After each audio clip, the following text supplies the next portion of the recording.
Bismillahirrahmanirrahim. Alhamdulillahirabbil alamin wa bihi nasta'in ala umuri dunya waddin.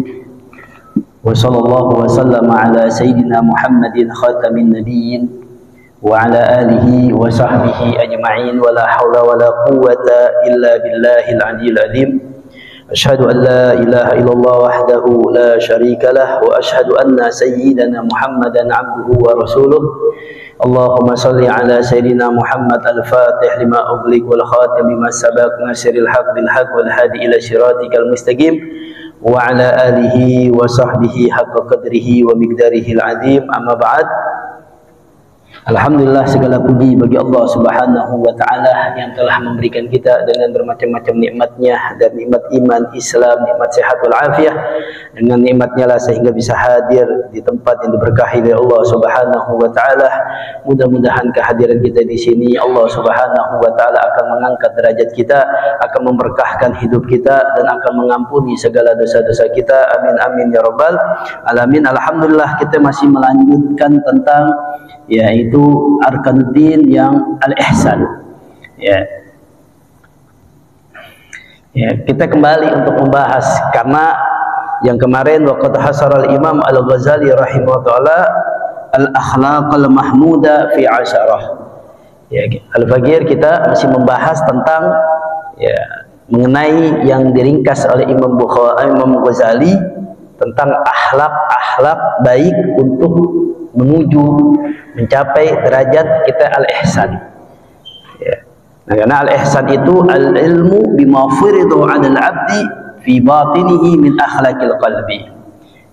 Kita mengulang kembali bahwasanya di dalam arkanuddin agama kita ini, agama kita ini memiliki tentang rukun tiga. Rukun agama kita ada tiga. Yang kita telah hafal kan biasanya dua doang tuh, rukun Islam sama rukun iman. Yang satunya adalah rukun, yaitu al-ihsan. Agama kita ada tiga: iman, Islam, iman, dan ihsan. Kalau Islam yaitu rukun yang mana urusannya hukmiyah, zahiriyah. Yang kita harus lakukan setelah zahiriyah, sholat 5 waktu yang nampak padanya. Ini hukum mengenai hukum Islam yang 5 itu. Kalau aqaid, kalau yang iman yaitu kepercayaan, rukun mengenai tentang kita percaya kita kepada Allah, percaya kita kepada malaikat, sampai yang 6 para rasul, kita kepada Allah, hari kiamat, takdir baik, takdir buruk. Ini iman namanya, kepercayaan. Adapun yang kita sekarang sedang bahas al-ihsan, mengenai tentang hati, akhlak. Sehingga kita beribadah kepada Allah Subhanahu wa ta'ala, mendapatkan ibadah dengan sebenar-benarnya. Khusyuk. Orang ibadah dengan sebenar-benarnya, karena orang ibadah itu ada orang ibadah menggugurkan kewajiban. Ada yang kayak begitu. Yang penting sholat, yang penting puasa, yang penting dia menggugurkan kewajiban-kewajibannya. Tapi di hatinya nggak hudur, nggak hadir. Dia nggak tahu makna ibadah tersebut, dia nggak khusyuk, yang penting sholat saja. Nah, itu tidak bisa dicapai kalau seseorang tidak memiliki al-ihsan kepadanya. Kemarin kita bahas, kita masih membahas tentang al-ihsan yang Nabi katakan dengan singkatnya, dengan padatnya di dalam hadis Jibril. Apa katakan? Anta'budullaha ka'annaka tarahu fa in lam takun tarahu fa innahu yarah. Ini singkat Nabi katakan udah. Tentang ihsan apa sih? Ihsan itu apa? Kamu beribadah kepada Allah seakan-akan engkau melihat Allah. Jadi kalau orang melihat Allah kan lain urusannya. Nggak salah-salah. Kita aja kalau misalnya lagi ulangan aja, kalau kita ngelihat pengawas, kita nggak berani untuk macam-macam. Nah, ini ibaratnya kita ibadah kepada Allah seakan-akan kita lihat Allah, lihat Tuhan kita. Bagaimana tuh kita? Akan khusyuknya, akan tenangnya, akan takutnya kepada Allah Subhanahu wa ta'ala. Kalau kita nggak bisa ngeliat Allah, Allah ngeliat kita. Kadang-kadang kita takut. Di sini nggak ada yang ngawasin, cuman ada CCTV. Kita nggak berani untuk mengambil, untuk mencuri, karena ada yang mantau. Nah, ibaratnya kalau kita sholat, kalau nggak ada yang menyaksikan seperti itu, kita nggak ngelihat siapa yang ngawasin, tapi kita tahu ada Allah melihat kita, Allah yang ngawasi kita. Nah, orang yang udah semacam ini, dia memiliki semacam itu keyakinan dan dia bisa, baru tingkatnya namanya ihsan. Dapat khudu di dalamnya. Ya, tenang, ya, nggak gelisah.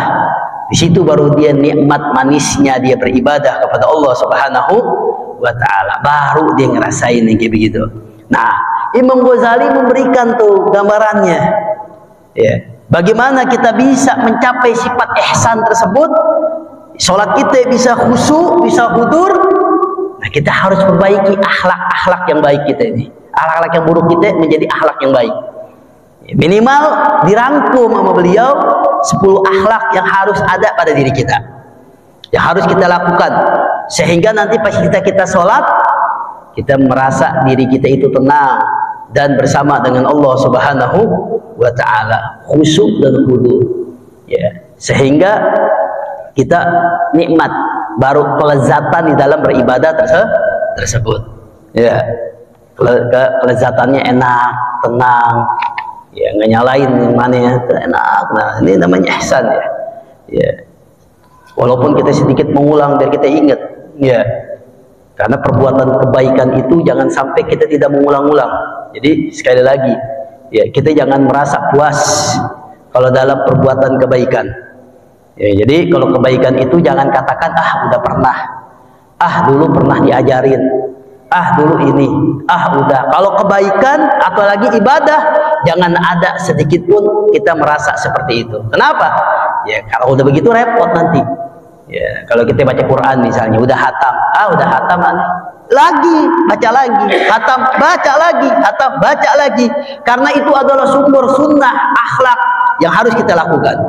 Ya, kalau kebaikan, apalagi menuntut ilmu. Ya, udah pernah dengar, ya alhamdulillah, menambah lagi wawasan kita, kuat lagi hafalan kita, kuat lagi pemahaman kita. Nah, ini sehingga keluar yang namanya sifat sombong, merasa dirinya paling mengerti dan paling alim. Karena apa? Itu hilangin tuh, yang kayak begitu nggak bakalan muncul ihsan kita nanti di dalam ibadah kepada Allah Subhanahu wa Ta'ala. Apa? At-taubah. Harus yang pertama nih, ingat, taubat. Biar kita merasa diri kita salah terus di hadapan Allah, merasa diri kita itu nggak merasa walaupun kita nggak melakukan maksiat, tapi kita merasa kurang, ya, untuk beribadah kepada Allah Subhanahu wa Ta'ala. Selalu kita bertobat kepada Allah Subhanahu wa Ta'ala. Jangan sampai kita nggak bertobat setiap harinya.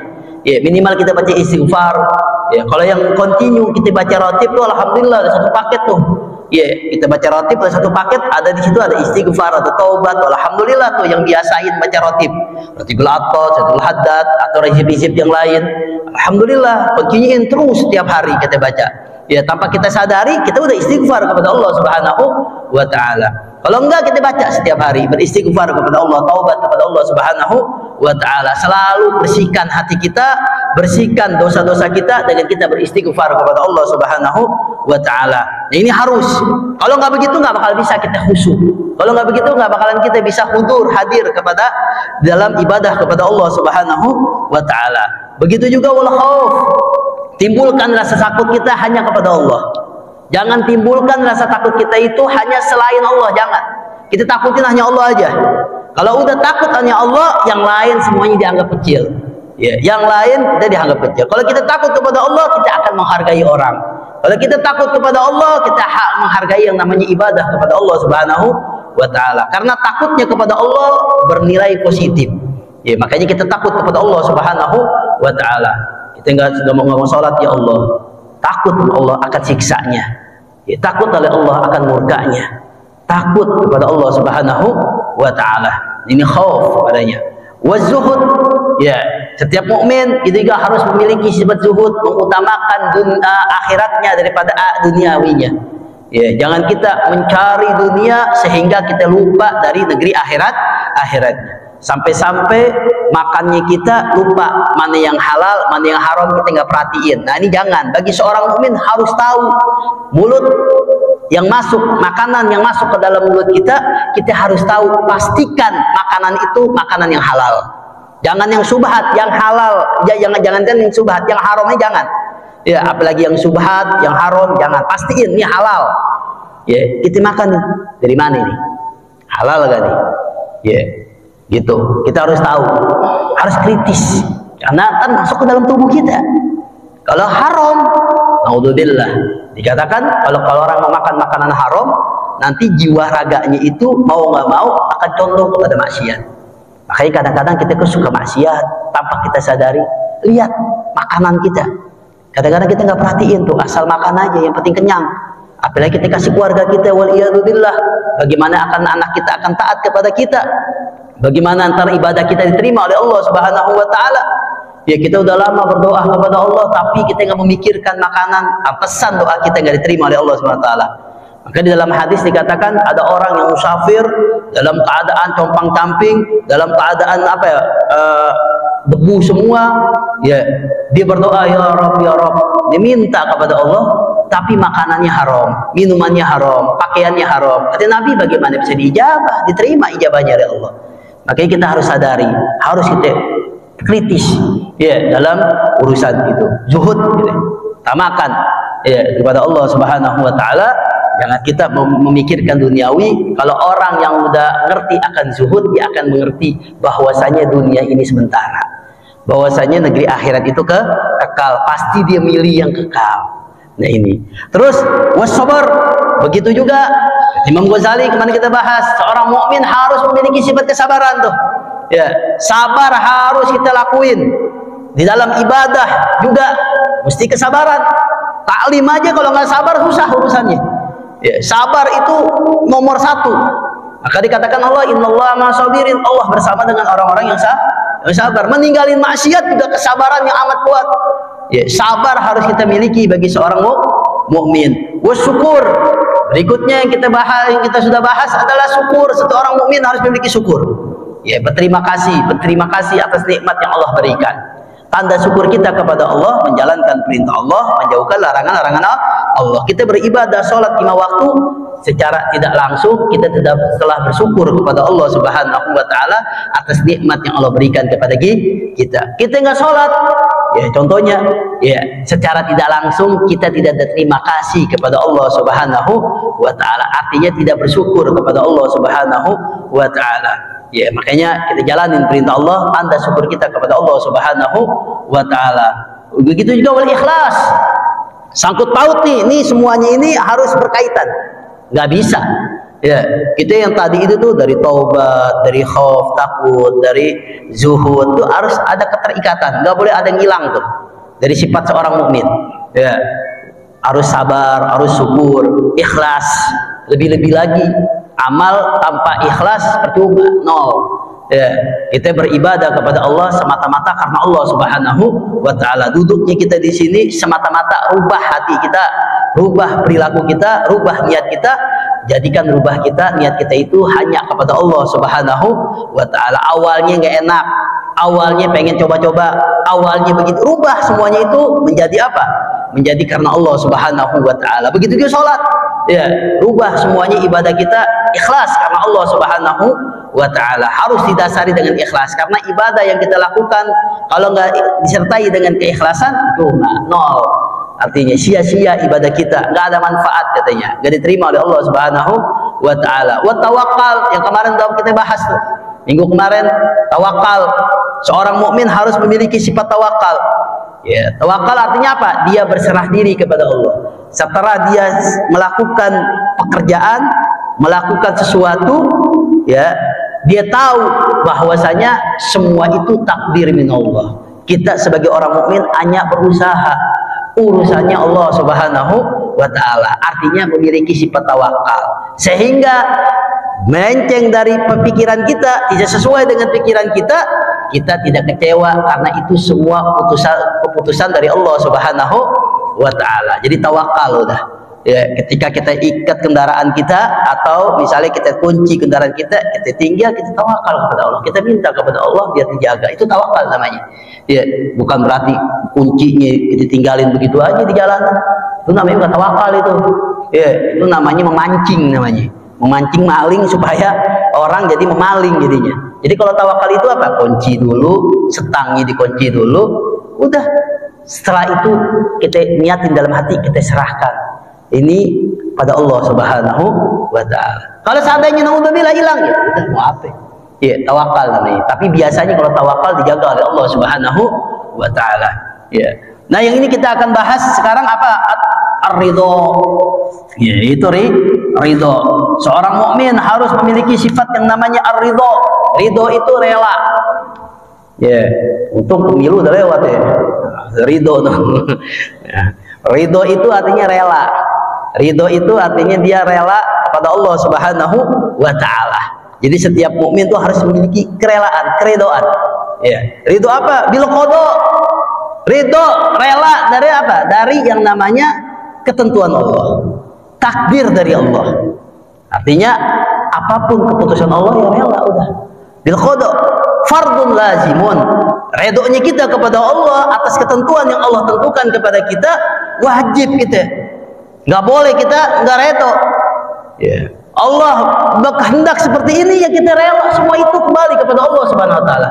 Ya karena kita yang lillah, kita kembali kepada Allah, semua itu urusan Allah. Apa yang Allah lakukan, apa yang Allah hendak takdir kepada kita, kita hanya bisa meredoi kita. Redo kepada Allah Subhanahu wa Ta'ala, cari keredoan Allah. Sawun kana hulwan aw murran, walaupun yang kita hadapi itu manis maupun pahit. Ya, kita harus terima. Kita tahu itu bahwasanya takdir minallah. Jadi kita nggak keluh kesah, kita nggak merasa diri kita itu ya Allah kok gue begini, kan seakan-akan jadi nggak redo deh. Di atas ketentuan yang Allah kehendaki, dia nggak rela takdir Allah Subhanahu wa Ta'ala. Wa huwa matlubun fi umuri dunia, yang khususnya itu ya lebih-lebih diminta padanya urusan dunia. Ya urusan dunia apapun yang terjadi, apapun yang kita hadapi atau takdir dari Allah Subhanahu wa Ta'ala semacam ini, ya kita hanya bisa rela dan ridho atas keputusan Allah Subhanahu wa Ta'ala. Sehingga kalau kita udah ridho tuh nggak ada tuh penyakit tuh. Penyakit apa biasanya? Hasud. Ya orang kan biasanya yang iri itu, yang hasud itu kan dia nggak ridho atas keputusan Allah. Dia masih ngelihat punya orang. Ya, dia aja begini, gua nggak begini, dia enaknya begini. Jadi hasud jadinya. Hatinya jadi kotor. Coba disyukuri atas nikmat yang Allah berikan kepadanya. Ya, artinya dia redoi, rela, udah begini ya udah, semua itu udah takdir min Allah Subhanahu wa Ta'ala, Allah yang atur. Itu namanya redo kepada Allah Subhanahu wa Ta'ala. Min fakrin, dari miskin misalnya, dia nggak punya apa-apaan, udah Allah Maha tahu. Allah mungkin sayang kepada kita, makanya kita redo aja. Kenapa engkau diberikan miskin terus? Karena Allah sayang mungkin sama kita. Kalau seandainya Allah berikan harta lebih, udah nggak sholat ntar. Lupa udah, baru kaya dikit masjid lupa. Lebih baik miskin, ingat masjid terus. Berarti Allah menginginkan dia itu surga. Makanya kita harus redo kepada Allah Subhanahu wa Ta'ala atas takdir yang Allah berikan.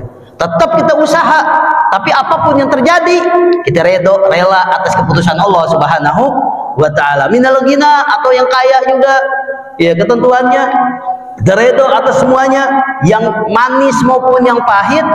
Itu semua takdir min Allah Subhanahu wa Ta'ala. Au ribihin, atau keuntungan, ya, au khusran, atau rugi. Kita udah usaha, udah dagang nih, udah baik bagus nih, hitungannya caranya begini, udah cakep nih begini gini. Pas sorenya dihitung-hitung rugi. Ya, apa sikap kita? Ya udah takdir itu udah rela dah.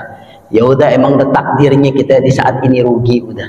Ya, padahal kita udah usaha pada Allah Subhanahu wa Ta'ala. Artinya kita kembali kepada Allah. Insya Allah yang semacam itu menerima atas ketentuan Allah, Allah akan berikan dia itu kesempurnaan. Ya Allah akan memberikan itu. Dan kadang-kadang orang diangkat derajatnya kan ujian. Ya diuji dulu sama Allah. Redo gak nih? Ya, padahal dia udah cakep nih begini, tapi hasilnya nggak maksimal. Tapi dia tetap redo. Biasanya diberikan kenikmatan yang besar insya Allah Subhanahu wa Ta'ala. Au maradin, atau sakit. Ya udah redo, mau kemana lagi? Ya, ke atas Allah yang Allah berikan kepada kita, takdir Allah yang Allah berikan kepada kita. Seorang mukmin harus, nggak boleh kita merasa iri kepada orang lain.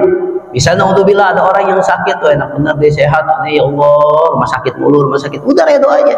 mungkin Allah akan hapus segala dosa-dosanya. Dari situ Allah tahu ya dosa kita banyak sehingga dihapus oleh Allah Subhanahu wa taala. Yang penting kita redho. Ya, redho kepada Allah Subhanahu wa taala. Au sehat, diberikan kesehatan juga kita harus juga redho juga. Ya, redho yang Allah berikan.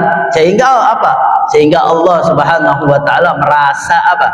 Diberikan kesehatan kita diberikan kesehatan oleh Allah Subhanahu wa taala kalau kita redho terus kepada Allah Subhanahu wa taala. Au mautin, atau saat mati. Ya, ada sesuatu misalnya, ada meninggal dunia misalnya, walaupun berat, ya udah kita redho, kita lepas begitu.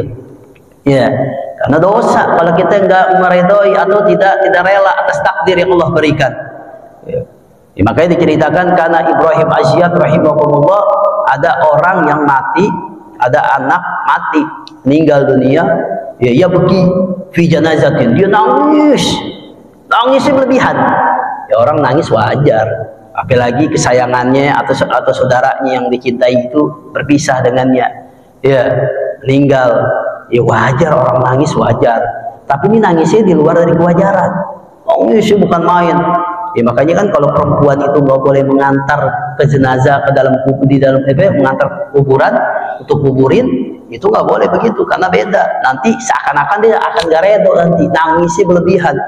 Dia pingsan, naudzubillah sampai pingsan. Nah, Ibrahim Asyad melihat ada orang nangisnya terseduh-seduh. Ya. Seakan-akan dia nggak redho dengannya. Ya. Akhirnya kata Ibrahim Asyad, stop ente, ibki ala nafsik, ente jangan nangisin tuh yang meninggal. Udah rela, itu takdir minallah. Itu udah umurnya dari Allah, udah segini, udah cukup. Ya, engkau juga nanti bakalan mati. Gitu-gitu. Tenang aja, redho aja. Udah kita serahkan aja kepada Allah Subhanahu wa taala. Ya, ibki ala nafsik, ya harusnya yang dinangis itu diri ente. Kata Ibrahim Asyad, jangan yang udah meninggal nangisin. Ente yang masih hidup, yang masih sehat, tangisin diri ente. Apakah sama antar matinya sama dia husnul khotimah apa enggak? Begitu nih Asyad. Ya, karena kenapa? Karena yang meninggal ini udah bebas 3. Udah selamat dari 3. Wadzaqa hararatul mauti, apa? Udah bebas sakitnya sakaratul maut. Udah enak dia. Ente belum tahu meninggalnya gimana. Dibilang, ya udah alhamdulillah aja, kita relain aja dia meninggal dalam keadaan husnul khotimah. Gak boleh kita untuk tidak redho atas ketentuan Allah. Ya. Dia udah melihat malaikat maut. Udah ngelihat tuh malaikat maut gimana ya keadaannya, dalam keadaan senyum apa enggak. Ya, kita belum tahu. Ya. Yang lebih-lebih lagi dia mati dalam keadaan husnul khotimah. Udah redoin aja. Jangan sampai berlebihan. Kalau nangis ya nangis. Nabi juga ketika istrinya Siti Khadijah meninggal dunia, Nabi sedih. Ya. Tapi sedihnya itu kewajaran. Manusia yang sedih, nangis biasa. Tapi nangisnya itu tidak seakan-akan dia tidak rela, tidak redho atas keputusan yang Allah tentukan. Ya, makanya ya harus ya dalam keadaan pun kita harus redho kepada Allah Subhanahu wa taala. Makanya kita doanya gimana itu kalau baca salat, Allahumma inna nas'aluka ridhaka wal jannah wa na'udzubika min sakhatika wan nar. Nah, ini doa kita apa? Membahas bahwasanya ya Allah, Allahumma inna, ya Allah, sesungguhnya kami nas'aluka meminta kepadamu ridhaka, keredoan, wal jannah, dan surga. Enggak surga dulu, minta redho dulu. Karena nggak enak orang masuk surga kalau nggak diredoin sama Allah. Kita masuk rumah orang aja kalau nggak diredoin sama yang punyanya nggak enak. Ya, artinya kita mau hidup tenang, ya kita minta redho kepada Allah Subhanahu wa taala. Ya, minta keredoan dari Allah Subhanahu wa taala. Wa fil hadisil qudsi, di dalam hadis qudsi anillahi taala. Ya, hadis qudsi ini ucapannya dari Allah. Ya, disampaikannya dari ucapan dari Nabi, tapi sampainya dari Allah. Ya, wahyu tuh, tapi bukan Quran. Hadits qudsi namanya. Maka hadits qudsi anillahi ta'ala, dari Allah. Jadi Allah menyampaikan langsung kepada Nabi konteksnya dari Nabi Muhammad SAW. Jadi itu namanya haditsul qudsi namanya. Ya, tapi perbedaannya hadits qudsi ini beda sama Al-Quran. Kalau Al-Quran kita baca dapat pahala, bacanya juga harus nggak boleh hadas besar. Ya, permegangi itu harus punya wudu, ya, toharo, Quran. Tapi kalau hadits qudsi sama, nggak apa-apa. Kita baca nggak dapat pahala, tapi kalau kita niatin taklim dapat pahala taklim. Ini hadits qudsi apa? Dikatakan Allah dikatakan dalam hadits qudsi, qala man lam yardha bi qada'i. Kata Allah apa? Barang siapa yang tidak redho, tidak rela atas keputusan aku, atas takdir aku, kata Allah. Jadi siapa orang yang nggak redho kalau Allah berikan ketentuan begini, dia nggak terima. Ya, dia nggak rela. Yang Allah berikan dia nggak rela, udah. Ya, artinya masih ngeluh takdir yang Allah berikan tadi itu. Misal dia sama Allah diberikan mungkin keadaannya nggak punya, miskin gitu, dia ngeluh nggak redo, emang udah takdir min Allah mungkin, walaupun udah usaha berkali-kali tetap aja masih begitu, ya, tapi dia nggak redo gitu, ya, dia nggak rela atas keputusan yang Allah berikan kepadanya, atas takdir yang Allah berikan kepadanya, dia nggak redo, ya, walam yasbir ala balai, atau dia nggak sabar atas ujian yang Allah berikan, atas ujianku, kata Allah, ya, artinya dia ngeluh. Dia nggak sabar, karena orang diangkat derajat oleh Allah pasti diberikan ujian dulu, dikasih ujian lulus baru diangkat derajat oleh Allah Subhanahu wa Ta'ala. Tapi dia nggak sabar, dia ngeluh, ya, dia keluh kesah, artinya dia nggak sabar atas ujian yang Allah berikan kepadanya. Walam yaskur na'mai, atau dia nggak bersyukur atas nikmat yang Allah berikan, ya, kata Allah, dia nggak bersyukur atas nikmat-nikmat yang aku kasih. Ya, artinya nggak berterima kasih, dia nggak menjalankan perintah Allah. Ya, Allah suruh begini, lu udah aneh kasih lo, bahasa kitanya begitu. Nikmat yang Allah aneh kasih, udah sholat 5 waktu, nggak mau, nggak bersyukur, ya, nggak berterima kasih. Ya, artinya dia nggak mau, tetap maksiat kepada Allah Subhanahu wa Ta'ala. Apa kata Allah? Falyattakhid rabban siwai, kata Allah. Ya Allah, kalau udah nggak meredoi atas keputusan aku, ya Allah, nggak sabar atas ujian yang Allah berikan, yang aku berikan kepadaku, ya, dia nggak sabar atas ujiannya, dia nggak bersyukur atas nikmat yang Allah berikan, ya, kata Allah apa? Lam yattakhid rabban siwai, kalau begitu ente cari Tuhan selain aku, udah sono, udah nggak diterima sama Allah. Udah, kalau begitu ente udah dikasih ini nggak takdir, ente nggak terima, ya, nggak redo, dikasih ujian ente nggak sabar, dikasih nikmat nggak bersyukur, ente cari Tuhan dah selain aku, kata Allah. Bayangin, itu teguran yang sangat amat keras, ya, Allah Subhanahu wa Ta'ala. Artinya apapun pahit maupun manis yang Allah berikan kepada kita, ya udah kita terima, ya, selama tetap kita berikhtiar kepada Allah Subhanahu wa Ta'ala. Tapi ingat juga, wa'lam, ya, annal ma'asi la yajuzu ridho biha. Tapi kita harus tahu bahwasanya kita nggak asal sembarangan yang penting ridho atau takdir dari Allah aja, enggak. Tapi harus kita paham bahwasanya kemaksiatan itu kita tidak boleh ridho. Jadi kalau ada kita bermaksiat, kita melakukan maksiat, kita nggak boleh ridho. Ya, li'annaha minal muqtadi, kita alasannya, oh itu takdir dari Allah. Ya, misal naudzubillah, ada orang yang misalnya mencuri, itu kan maksiat, tapi dianggap, ya udah, aneh menjadi orang dari, ditentuin aneh jadi pecopet, udah takdir dari Allah, aneh redo. Nggak boleh, kalau maksiat gitu nggak boleh namanya, karena melakukan sesuatu maksiat itu nggak diredoi oleh Allah Subhanahu wa Ta'ala. Itu haram, hukumnya harus kita meninggalkan perbuatan tersebut. Jadi jangan jadi alasan.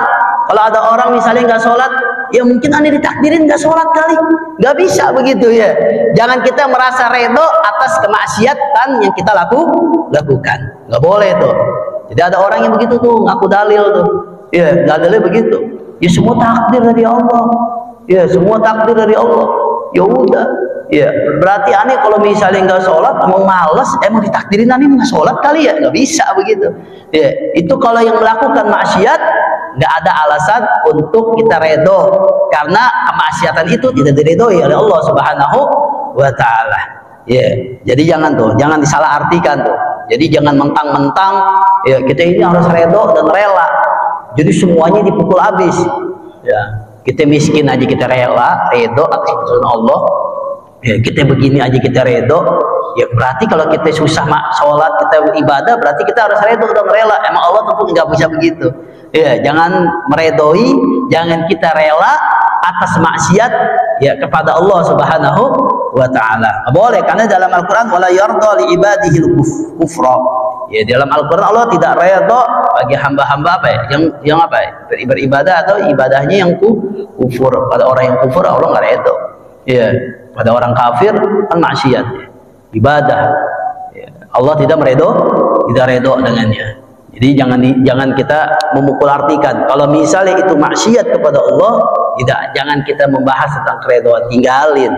Kita kembali kepada Allah Subhanahu wa Ta'ala. Karena kemaksiatan itu bagaimanapun bentuknya tidak diridhoi oleh Allah Subhanahu wa Ta'ala. Cari keridhoannya, ya, wa mardatihi, karena kita ibadah itu supaya kita diridhoi oleh Allah Subhanahu wa Ta'ala. Dalam hadis Nabi sallallahu alaihi wasallam katakan, wa qala sallallahu alaihi wasallam dhaqa ta'mal iman, ya, manisnya seseorang akan merasakan nikmatnya, manisnya keimanan, man radiya billahi rabban, yang mana bagi orang itu yang meredoi, dia redho akan Allah sebagai Tuhannya. Jadi kalau kita meredoi dengan sebenarnya Allah sebagai Tuhan kita, ya, kita akan timbul manisnya iman kita. Ya, wabil islami dinan, dan dia redho Islam agamanya, wabi Muhammadin nabiyina, ya, nabiyan. Ya, Nabi Muhammad adalah nabinya. Nah, kalau dia redho Allah sebagai Tuhannya, Islam sebagai agamanya, ya, Nabi Muhammad sebagai nabinya, nikmat iman kita, manisnya akan timbul kepada diri kita. Makanya kita sering baca tuh, raditu billahi rabban wa bil islami dinan wa bi Muhammadin nabi. Enggak asal sembarangan tuh, raditu tuh saya redho, artinya meyakinkan, ya Allah saya ini redho, ya Allah sebagai Tuhan kita, ya, Islam sebagai agama, ya, terus Nabi Muhammad sebagai nabi, aneh redho.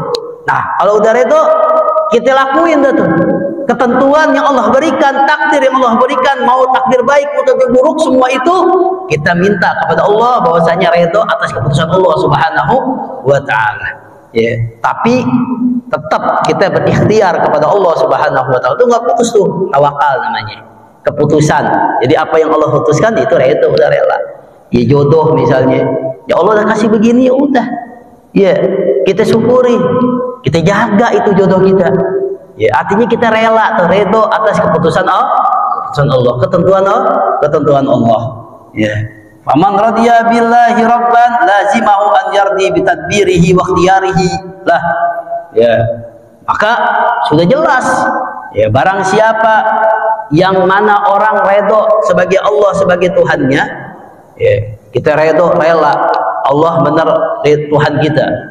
Ya, apa yang Allah tentukan kepada kita, takdir kepada kita, kita rela, redho. Ya, lazimahu, maka wajib an yardiya bi tadbirihi, maka kita harus wajib untuk menerima aturannya. Ya, wa ikhtiyarihi, pilihannya. Kita redho udah. Ya, ciri-ciri orang redho kepada Allah, ya berarti kita mengikuti aturan Allah. Ya, aturan Allah. Allah suruh begini, ya kita ikutin, karena ibadah kita ini kepada Allah bukan asal ibadah. Ya, kita ibadah kepada Allah ini karena kita ikutin aturan Allah. Karena kita disuruh sama sholat, tapi ada sholat kita haram untuk melakukannya. Kita disuruh sama Allah berpuasa, tapi ada satu hari, ada beberapa hari yang haram kita untuk melakukan puasa. Berarti kita ibadah itu bukan karena puasa, bukan karena sholat. Kita beribadah kepada Allah, kita ikutin aturan Allah Subhanahu wa Ta'ala. Ya, kayak sholat misalnya, habis sholat subuh misalnya, sholatul mutlak, kita sholat subuh misalnya, sholat sunnah mutlak itu, ya nggak boleh, haram. Habis sholat asar kita sholat misalnya, sholatul mutlak, haram, kita bukan dapat pahala, dapat dosa. Ya, atau kita puasa di hari raya Idul Adha, atau hari raya Idul Fitri, atau hari tasyrik, kan puasa itu. Ya, kan bagus itu puasa. Kita puasa bukan karena puasanya, kita puasa ikutin aturan yang Allah berikan kepada kita. Artinya kalau kita ngikutin, kita redho kepadanya. Ya, misalnya hukum waris, ya, laki 2, perempuan 1. Ya, kalau ada orang yang misalnya nggak terima dengan keputusan hukum yang Allah berikan kepada hambanya, berarti seakan-akan dia tidak meredhoi keputusan Allah. Kalau kita sebagai mukmin terima, udah, semua yang Allah berikan, perintahkan, mengandung manfaat padanya. Iya, nah itu artinya redho tuh di situ. Ya, di situ jangan kita ikutin aturannya. Makanya ada orang ngomong, "Beb, ini kalau begini gini." Ini kalau ada orang yang kayak begitu tuh males bener tuh nanyanya. Pokoknya nyari kebenaran tuh. Aneh giniin aja. Ya udah, ente ngikutin Quran, apa Al-Quran ikutin ente, udah begitu aja, udah selesai. Ente ikutin Allah, apa Allah ikutin ente. Udah selesai. Kalau ente redo dengan Allah sebagai Tuhannya, ente ikutin Allah. Hukum Allah udah jelas, udah sempurna. Nggak usah disela-sela, cari sono sini, cara begini-begini. Ya kalau begitu seakan-akan kita tidak meredoi atas keputusan yang Allah berikan. Ya, wakhtiyarihi, pilihan Allah begini.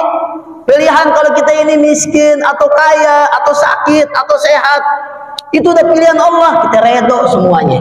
Ya, atas pilihan Allah. Nggak boleh kita untuk menentang atau berkeluh kesah. Anfa'u biqasamu min rizki, atau Allah telah berikan rezekinya, ini dapat rezeki sekian, ini dapat rezeki sekian, ini enggak dapat. Semua itu redo kepada Allah Subhanahu wa taala. An yakuna sabiran ada tazil bala, atau kita sabar. Ya. Ya murra bil qada'ihi, walaupun itu pahit ketentuan Allah. Kita jalani itu pahit enggak enak. Kita sabar. Ya, wa yakunu sabiran inda nuzulihi, ya, nuzulil bala, atau ketika ada bala atau musibah, ujian ketiban kepada kita, kita sabar adanya. Ya, terima. Kalau kita nggak terima, nggak sabar, berarti kita nggak menerima ketentuan, nggak redo atas yang Allah berikan kepada kita, yang Allah ujikan kepada kita. Tarikan li sukhti inda umudil masaibi wal aziyat, atau ya, kalau didatangkan musibah itu nggak terima, nggak rela, nggak redo, nggak mau. Jadi kayak begini jangan, bahaya, waliyadzubillah. Ya, kita seakan-akan nggak terima. Wah, ini aneh begini, sini begini, ya aneh kok begini, jangan sampai begitu. Jangan ada terucap di lisan kita untuk senantiasa tidak tidak terima dengan ujian atau takdir yang Allah berikan kepada kita. Dalam hadis, innallaha idza ahaba qauman ibtalahum. Ya, di dalam hadis Allah katakan, sesungguhnya Allah jika mencintai suatu kaum, Allah berikan ujian kepada mereka. Ya, kita dicintai sama Allah, pasti Allah akan uji dulu.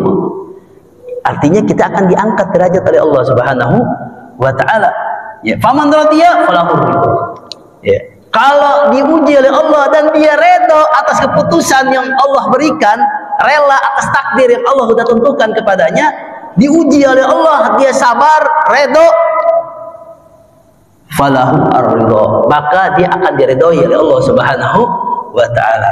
Wa man sakhita falahu sukht. Kalau seandainya diuji oleh Allah, ternyata dia nggak terima, diuji oleh Allah, kalah di situ, dia nggak redo, dia nggak rela, dia masih ngeluh kesah, kenapa sih gue begini, ngomong orang-orang, ya uji, waduh ini, waduh susah amat tuh begitu, wah nggak ngomongnya begitu, ngelantur ke sini. Ya, kadang-kadang sampai ibadah dibawa-bawa. Kita sering dengar ada orang, ngapain gue sholat juga gue miskin juga, ibadah dibawa-bawa. Iya, ya lo kalau mau begitu lo berdoa kepada Allah, lo kerja, jangan ibadah dibawa-bawa, jangan nama-nama seakan-akan dia nggak rela atas Allah yang Allah berikan kepadanya. Artinya dia nggak mau, dia murka, ya, nggak terima atas bala yang Allah, hatinya nggak sabar, Allah maka murka kepadanya. Ya, kalau dia ridho, ya Allah ridho. Makanya dikatakan bahwasanya apa? Zakara al-arifin. Ya, disebutkan ba'dul arifin, orang-orang yang arifin, bahwasanya anna ahlal bala fi dunya ala thalathil aqsam. Ya, orang yang diberi ujian dari Allah itu ada 3. Katanya ada di ashabul arifin, ba'dul arifin mengatakan apa? Ada orang diberikan ujian bala oleh Allah, itu ada 3 macam.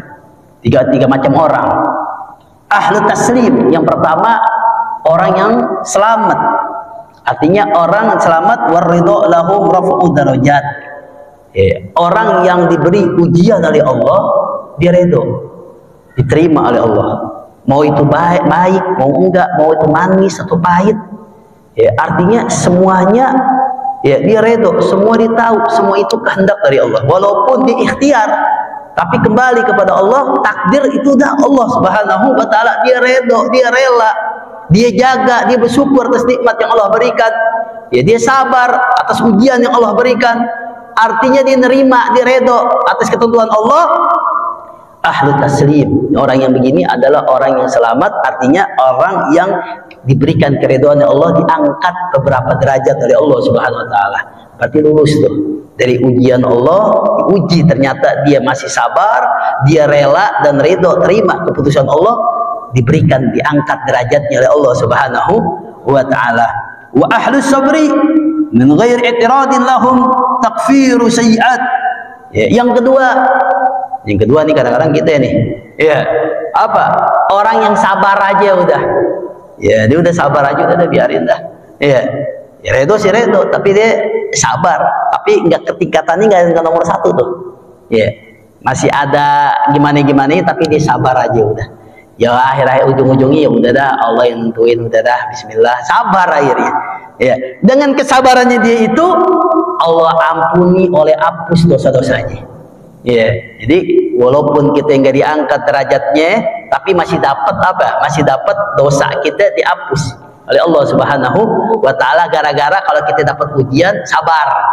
Ya, sabar udah, sabar aja udah. Ya, nah ini. Wa ahlul jaza wa itrat lahum maqtun. Ya, orang yang kayak macam ini wal uqubat. Orang yang ketiga ini wal iyadu billah, jangan sampai ada di diri kita. Dikasih ujian mencak-mencak deh, nggak terima atas keputusan yang Allah berikan, artinya dia nggak redo, dia nggak rela atas takdir yang Allah berikan kepadanya. Ya, ini orang yang semacam ini dapat murkanya Allah dan dihukum nanti dapat siksa dari Allah Subhanahu wa taala. Artinya dikasih ujian bukannya dia itu meredoi atau rela atas keputusan Allah, dia nggak terima. Ini waliyadzubillah. Orang yang ketiga ini orang yang semacam ini dapat hukuman atau iqab dari Allah Subhanahu wa taala. Wa'lam, dan ketahuilah anna min alamatil adami ridha bil qada. Ya, dan perlu juga diketahui bahwasanya apa? Dari tanda-tanda orang nggak redho bil qada dengan ketentuan Allah, tanda-tandanya ada. Qaulal abdi, seorang hamba pasti mengatakan lima wal kaifa. Kenapa sih aneh diciptain sama Allah nih miskin, bagaimana sih kok jadi begini? Jadi tanda-tandanya itu dari ucapan dia, ya menanda-nanda dia itu nggak redo. Kenapa sih begini ya, kenapa sih enak bener dia begitu ya, kenapa sih begini? Nah ini bagaimana kok bisa begini ya, jadi dia nggak redo deh. Padahal aneh udah sholat, padahal ada ini, tapi kok takdirnya masih begini. Nah itu tanda-tandanya kaifa, ya walima bagaimana? Itu tanda-tanda orang tidak meredoi apa? Karena ketentuan Allah. Wa izharu saqwa ilal makhluk. Begitu juga dia menampakkan keluh kesah kepada orang. Ya Allah, aneh begini lah. Wah, lu enak bener begitu lah keluh kesah nih. Ya, jadi seakan-akan keputusan Allah dia nggak terima tuh. Ya, dia nampakin kepada makhluk Allah. Ya, manusia fil khabar man sakama musibah nazalat bihi fa ka'annama yasqullah azza wa jalla. Katanya di dalam hadis, barang siapa orang yang mengeluh, mengadu musibahnya kepada makhluknya, seakan-akan dia mengeluh tidak menerima atas keputusan Allah Subhanahu wa taala. Ya, dia ngomong aduh begini, udah terima aja udah. Ya, pelan-pelan. Kalau misalnya hilang, wah, dia nggak terima gitu. Ya kita cari pelan-pelan. Jangan keluh kesah. Ya, jangan kayak gimana-gimana. Ya ini seakan-akan dia tidak terima keputusan Allah. Ya, oleh karenanya marilah ya kita senantiasa selalu kita tingkatkan keridhaan kita kepada Allah Subhanahu wa taala. Ya, apapun yang Allah berikan kepada kita, apapun yang Allah takdirkan kepada kita, semua itu ketentuan kita, ya kita terima. Yes, kita terima ketentuan kepada Allah Subhanahu wa taala dan kita minta kepada Allah Subhanahu wa taala, ya Allah Subhanahu wa taala dengan itu akan merubah yang jelek menjadi yang baik. Kita minta kepada Allah sesuatu yang tidak barokah menjadi diberkahkan oleh Allah Subhanahu wa taala. Takdir yang tidak baik menjadi takdir yang baik. Kita minta terus kepada Allah Subhanahu wa taala, ya, sehingga apa? Sehingga Allah Subhanahu wa taala memberikan kita dengan apa? Keistiqomahan di dalam ibadah kepada Allah Subhanahu wa taala, dan ditingkatkan oleh Allah Subhanahu wa taala apa? Sifat ridha, sehingga kita masuk surga dari Allah Subhanahu wa taala, diridhai Allah Subhanahu wa taala. Rabbana atina fid dunya hasanah wa fil akhirati hasanah wa qina adzabannar. Ya Rabbana tarafna wa annana asrafna lalladha tub alaina tauba wa amin ra'ati wa ghfir li walidina rabbi wa mauludina wal ali wal ikhwani wa sairil wa kulli dhi mahabba aw jiratin wal muslimina ajma'a amin rabbi fadlan wa juda manna la bisabi minna bil mustafa salla wa sallam rabbi alaihi wa alihi wa sahbihi dadadati sahbihi walhamdulillahi fil bad'i wa tanah wa sallallahu ala sayyidina Muhammadin wa ala alihi wa sallam wa alafu minkum. Wassalamualaikum warahmatullahi wabarakatuh.